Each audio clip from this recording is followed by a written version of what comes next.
Hello, everyone. So today I want to cover something that happened during the week. One of the players from the team I coach, U18 team, came up to me to let me know that good news. He's been actually accepted to 3 of the schools that he was interested in. He has gotten a financial package from 2, and he was waiting for the 3rd one before he can make a decision. But he came to thank me about helping him get into those schools and start working on the next part of his scholastic as well as athletic life. So, although I thanked him and for acknowledging that I may have had a part in it, I also reminded him that he was the one that basically did the work. He's the one that did the academic work. He's the one that put the work off the field and on the field, studying hard, working hard, keeping those grades up, performing well on the soccer field, as well as impressing coaches. The coaches are just, tools that athlete can use. Just like, you have the tools if you, want to lose weight, you got the gym there. That's a tool for you. But, you're not going to lose weight and you're not going to get in shape unless you take your blank to the gym and do the work. So although they're there for you and you utilize them well, you can have success. At the end of the day, it begins and it ends with you. So same thing with this particular student athlete. I reminded him that, he should be proud because it began with him and it ended with him by way of getting, offers from schools, being accepted, and now being in a great position to make a decision between 3 schools that he's interested in. So that was the point that I wanted to make out since it's fresh in my mind. And another point that I wanted to bring up, somebody else asked me to give him, some help and some guidance towards getting a college spot. Not necessarily just a scholarship, but being able to play in college. What would I suggest? The two are kind of related. So, number one, you have to have the grades. If you're playing soccer, and regardless if you're going to go to Division I, Division II, Division III school, you have to have the grades. Most people in the older days used to be, he's a good enough soccer player, he'll find some place to go.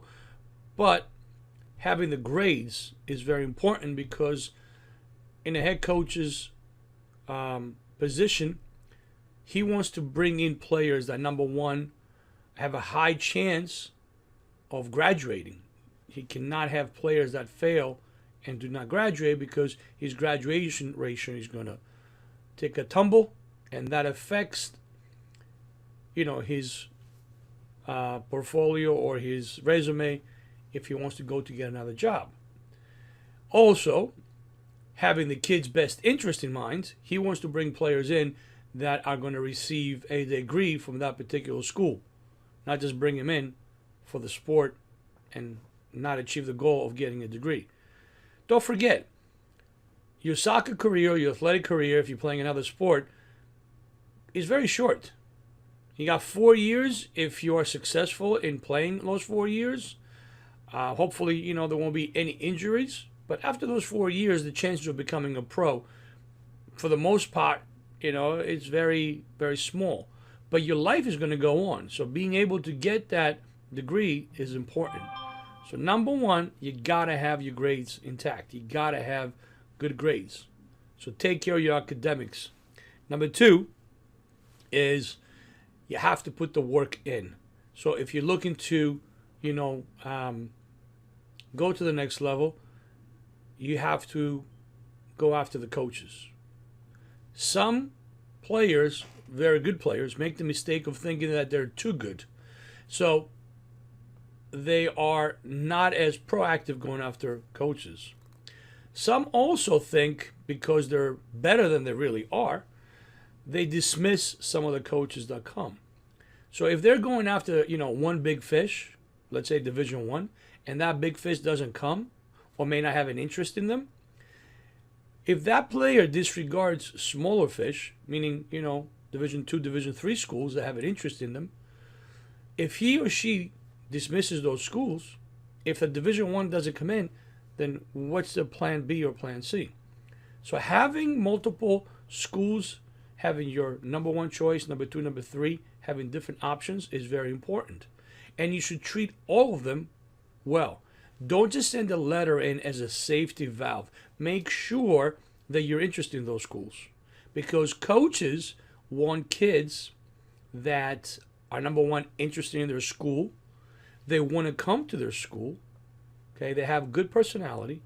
They have good mental capabilities on and off the field, are able to handle the work that a collegiate student athlete requires, and all these, making the decision.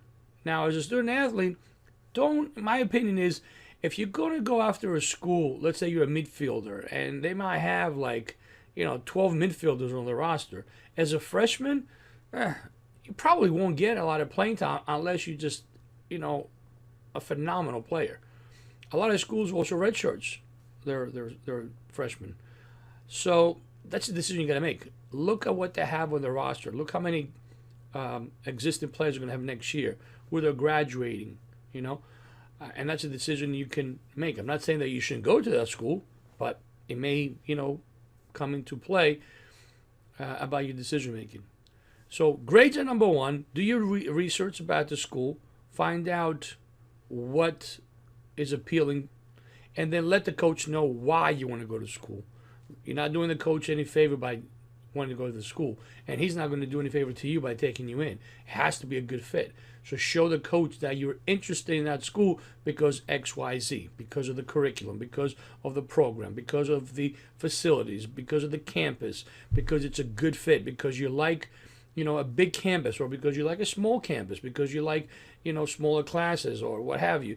Be specific in what you like about that school, so the coach feels that, this kid has done the research in our school and is very interested, and it will be good for our school. So those are a couple quick suggestions that I can give you in possibly starting your journey. Don't wait too long. Don't wait until, your senior year to start going out. More and more schools are being, well, not more and more schools. The college game, the recruiting game has started earlier and earlier as the years have passed. So don't wait until the last possible minute to start your process. You may be left out. And don't disregard schools that may not be your first choice, but don't be overconfident. Do a true self-evaluation and recognize your value. Where do you stand? How good are you? Don't set false expectations for yourselves. Don't think that I'm just a Division I player. It may not happen for you. Entertain Division II, Division III, even two-year schools. A lot of depending on the money situation, depending on a lot of things. There's a lot of good two-year school programs that offer a quality soccer program. They offer good academic program. A lot of these two-year schools now are affiliated with four-year schools. So if you go in there for your first couple of years and you have a very good GPA, you maintain that GPA, you can make the transition from a two-year school to a four-year school, and there's all kinds of benefits financially. And again, you're getting a couple of years under your belt as a soccer player, then it might be easier to make the transition to a four-year school. So there are a lot of options for a student athlete that you should go out there and entertain and do research. Don't just set yourself up in one option and that's it. Don't be moored by, hey, I just want to go and play for North Carolina. I want to go play for Duke. I want to go play for Princeton. What happens if it doesn't happen? You have to have plan plan B and C. So that's the advice for today.